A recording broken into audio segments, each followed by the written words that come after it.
analisis regresi linear berganda ini saya ambil dari buku yang sudah saya tulis yang berjudul Metode Penelitian Akuntansi dan Manajemen. Seperti ini bukunya. Dalam video kali ini saya akan coba menjelaskan apa itu regresi linear berganda secara singkat, serta saya juga akan memberikan contoh-contoh pengolahan data untuk analisis regresi linear berganda menggunakan software SPSS. Regresi linear berganda adalah model regresi yang digunakan untuk menganalisis penelitian yang pengamatannya dilakukan pada beberapa variabel X atau variabel independen untuk melihat ada atau tidaknya pengaruh terhadap satu variabel Y. Di dalam analisis regresi linear berganda ini ada beberapa tahapan-tahapan yang perlu diperhatikan. Yang pertama adalah uji instrumen apabila data sumber yang didapat berasal dari penyebaran kuesioner.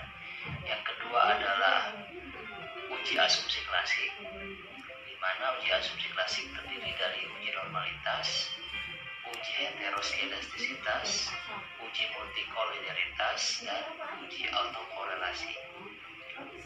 Lalu yang terakhir adalah uji hipotesis. Uji hipotesis terdiri dari uji kelayakan model atau uji F. Lalu kita melihat koefisien determinasi, nilai dari koefisien determinasi, dan yang terakhir adalah uji T. Karena data yang akan saya contohkan adalah data yang bersumber dari kuesioner, maka saya akan coba menjelaskan terlebih dahulu proses pengolahan data untuk uji instrumen. Oke guys, sebelum kita melakukan uji instrumen, langkah pertama yaitu kita menyiapkan tabulasi data yang akan kita olah. Seperti ini contohnya. Ini adalah variabel Y, variabel lin accounting. Saya sudah menyiapkan tabulasi datanya dengan struktur tabel seperti ini. Kalian nanti siapkan struktur tabel seperti ini agar memudahkan langkah kita untuk melakukan proses copy paste ke program SPSS. Lakukan hal yang sama untuk variabel-variabel lain. Di sini variabel X1 saya adalah CI atau continuous improvement. Ya guys, siapkan seperti ini. Ini juga nanti akan kita copy paste ke program SPSS. Seperti ini ya bentuknya ya. Tabulasi data dengan struktur tabel Excel seperti ini. Lakukan hal yang sama untuk variabel-variabel berikutnya. Di sini variabel X2 saya value stream cost. Ini adalah butir-butir kuesioner. Lalu variabel-variabel berikutnya juga dilakukan hal yang sama. Balance scorecard, ini variabel X3 saya. Dan terakhir variabel X4 saya just in time. Saya buat juga struktur tabelnya sama persis dengan variabel-variabel yang lainnya. Seperti ini struktur tabel yang nantinya akan membantu kita untuk mempercepat proses copy paste ke kolom yang ada di SPSS. Lalu kemudian kita juga bisa membuat struktur tabel gabungan ya.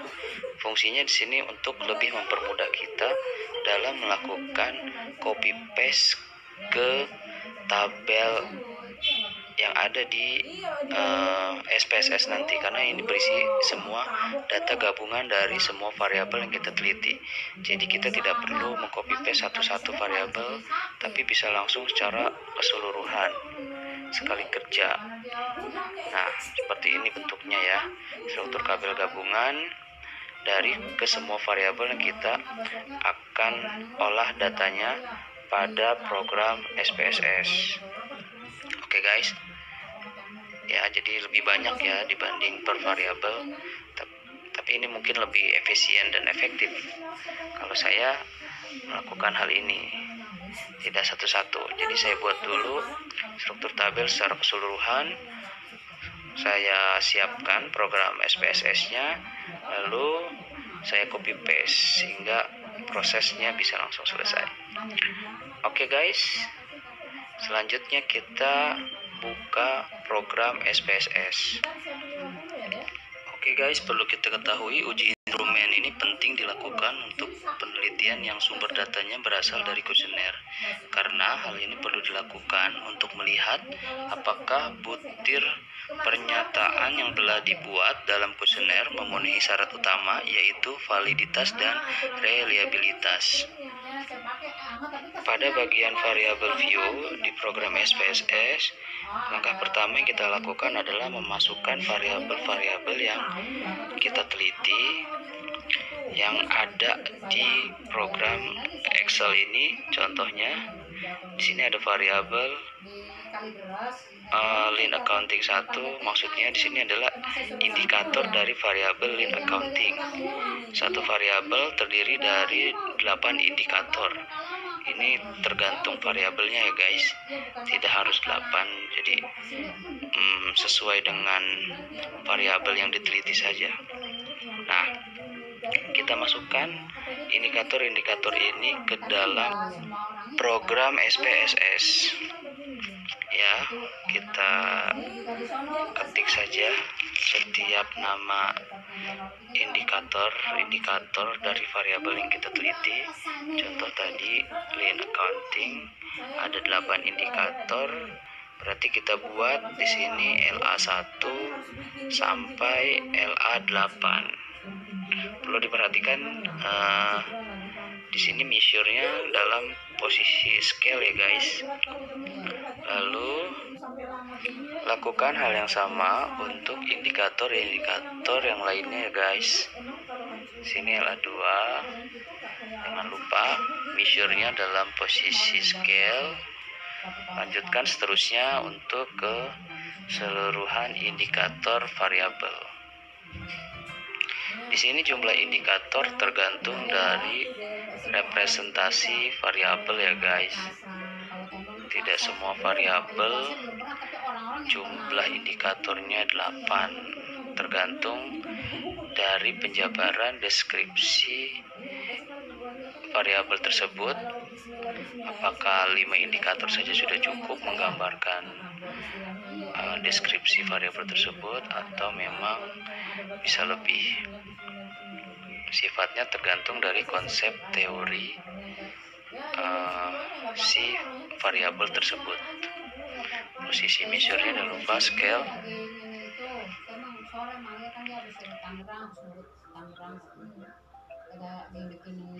Begitu juga untuk variabel yang lainnya ya guys. Di sini indikator dari variabel X2 saya buat struktur tabel di SPSS-nya sama persis dengan indikator variabel X1 sebelumnya yang sudah saya buat. Saya susun dulu tiap-tiap indikator. Di sini sama pula ada 8 indikator.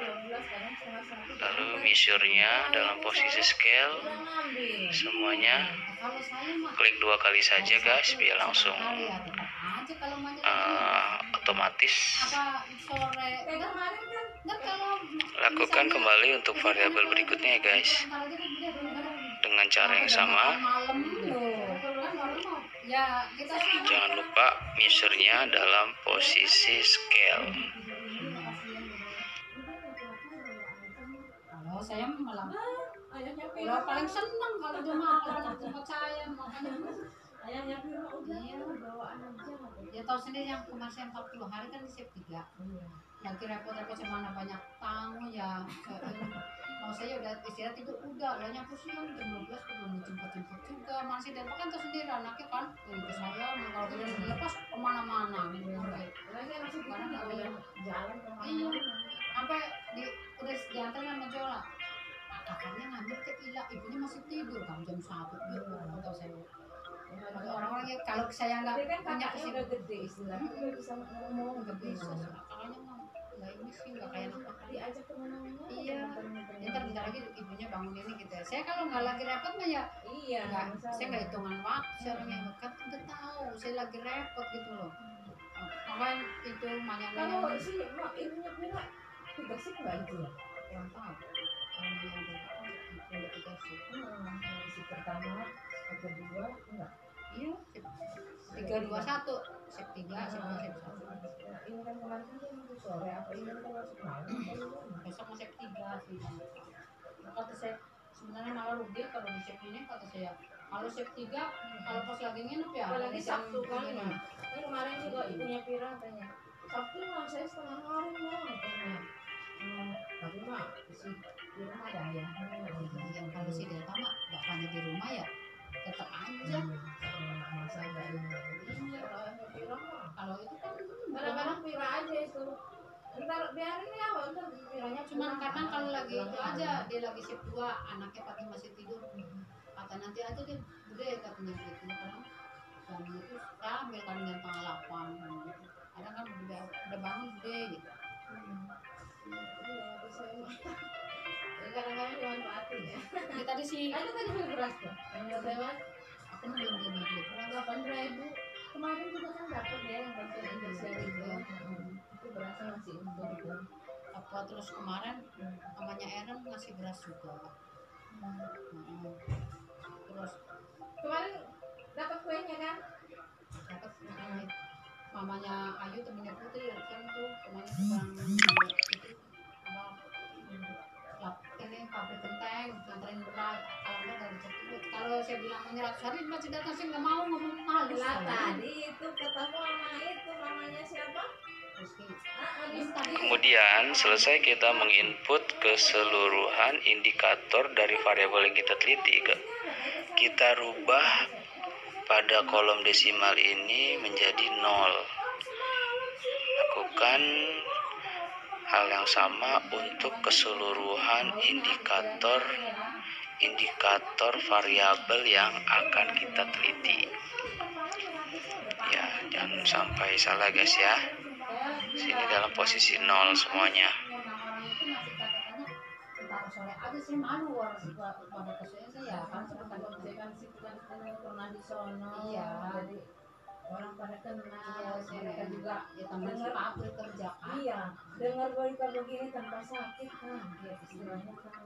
Iya saya kan banyak saya bukannya gengsi bukan malu kayak katanya kalau perasaan dikasih mu. Iya, emang kita istilahnya ini ya. Makanya saya udah diam-diam aja ntar sore baru nanya tentang bapaknya kerja kan nggak enak nggak diundang kan.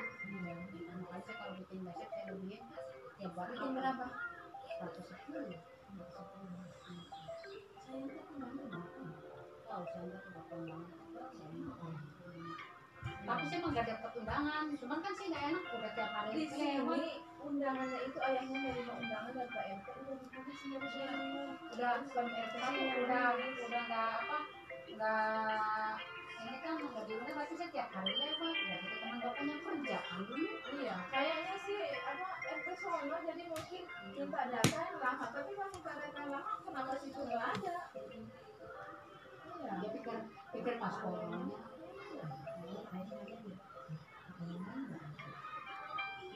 Sementara ada itu yang di undangan kan dulu yang tinggi sono ada orang yang Setelah selesai semuanya, kolom desimal kita nolkan, kita masuk ke data view. Pada bagian data view ini, sini akan muncul indikator yang tadi sudah kita input dalam bagian variabel view. ya nulisnya gimana bingung kali ya. Iya tapi saya nggak. Tapi kalau ini pas apa si bapaknya Sandi, nah sama itu dulu bukan nama bapaknya masih Sandi malah. Paham kan gitu dia bilang surat-suratnya gitu. Kenapa dia kan yang ada di mana bingung soalnya sama Putri ada ya. Kalau itu sini pakai mata itu.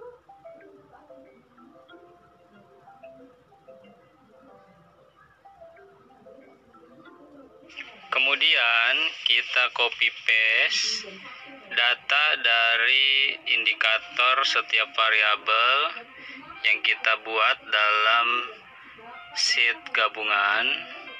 Kita copy datanya saja, karena nanti yang akan kita olah adalah data ini guys.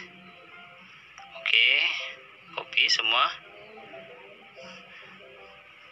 dipaste ke data view SPSS yang sudah kita siapkan. Oke guys, nah maka akan muncul seperti ini, persis seperti data gabungan yang ada di Excel. Ini maksud saya menganjurkan agar kita membuat data gabungan dalam format Excel terlebih dahulu, agar memudahkan kerja kita ketika nanti melakukan proses uji instrumen yang terdiri dari uji validitas dan reliabilitas dengan data yang bersumber dari indikator-indikator setiap variabel yang akan kita teliti. Seperti ini guys bentuknya.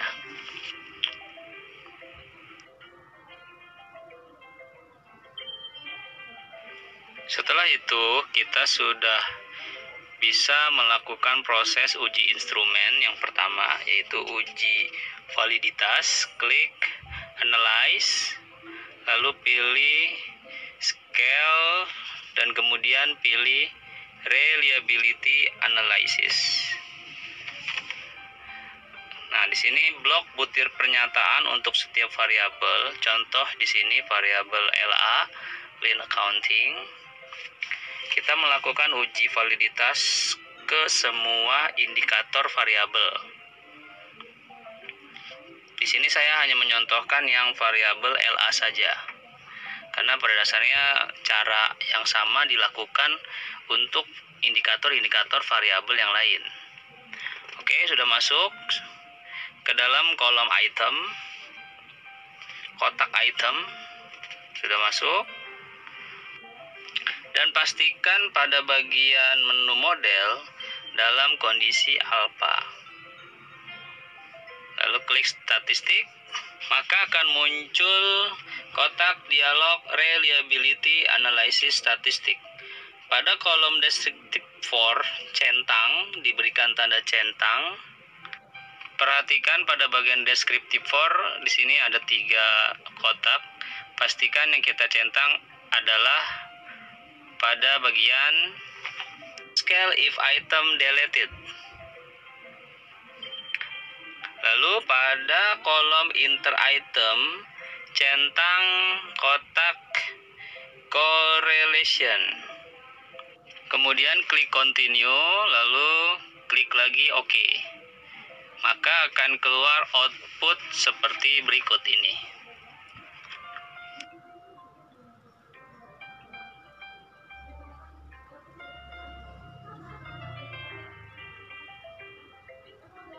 Nah guys, kita di sini cari tabel item total statistik untuk melihat hasil dari uji validitas, di mana kita tadi melakukan pengujian uji validitas pada indikator variabel LA, Lean Accounting.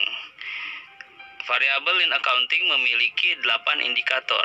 Jadi di sini kita lihat ya, nilai dari kolom corrected item total correlation ini kita bandingkan dengan nilai R tabel. Untuk mendapatkan nilai R tabel, kita harus menghitung dulu berapa degree of freedom dari sampel yang kita miliki. Rumusnya adalah DF sama dengan N dikurang 2. Berarti N di sini adalah jumlah sampel. Saya menggunakan 100 sampel. 100 dikurang 2 berarti didapatlah nilai DF-nya itu sebesar 98. Kemudian nanti dibandingkan dengan jumlah signifikansi yang digunakan. Saya menggunakan signifikansi sebesar 5%.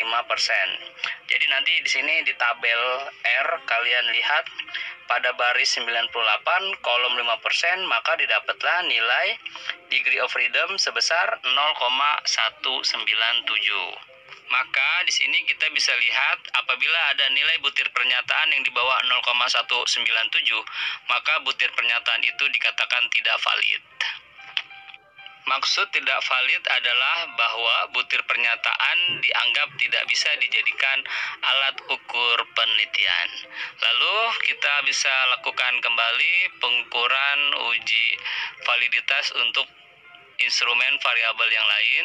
Kalau tadi adalah variabel in accounting, kita lakukan hal dan cara yang sama untuk variabel-variabel berikutnya. Lakukan dengan cara yang sama, teman-teman semuanya. Di sini intinya adalah setiap indikator semua variabel harus dikatakan valid. Tadi saya sudah jelaskan, valid ini artinya bahwa indikator-indikator tersebut apabila lolos dari uji validitas ini, maka indikator tersebut bisa dijadikan alat ukur untuk pengukuran variabel yang kita akan teliti.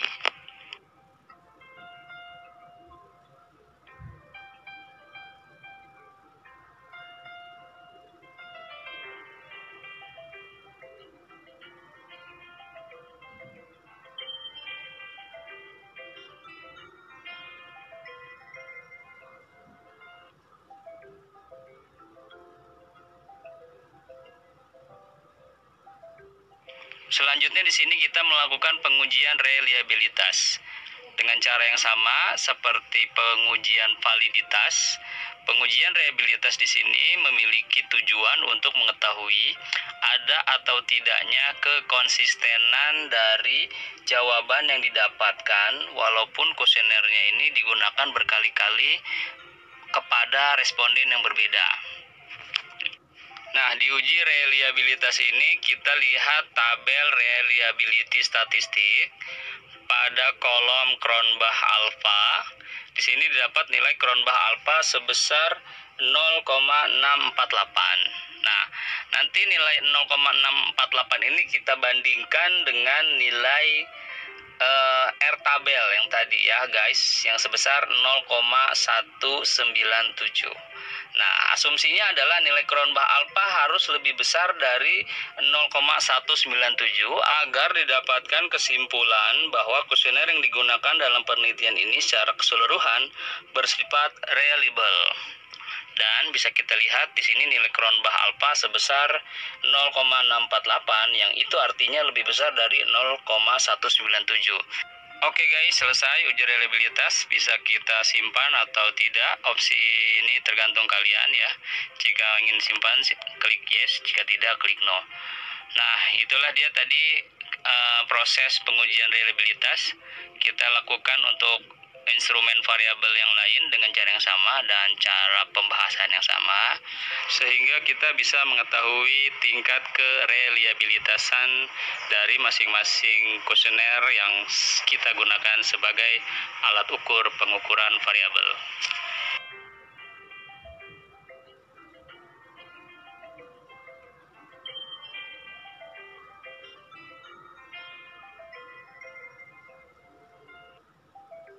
Dan setelah selesai melakukan pengukuran reliabilitas untuk seluruh variabel, maka yang perlu kita lakukan adalah jangan lupa di-save ya guys hasil kerja ini, karena suatu saat mungkin bisa kita pergunakan kembali. Oke guys, sekian saja dari saya. Saya akhiri, subhanakallahumma wa bihamdika asyhadu alla ilaha illa anta astaghfiruka wa atubu ilaik. Wassalamualaikum.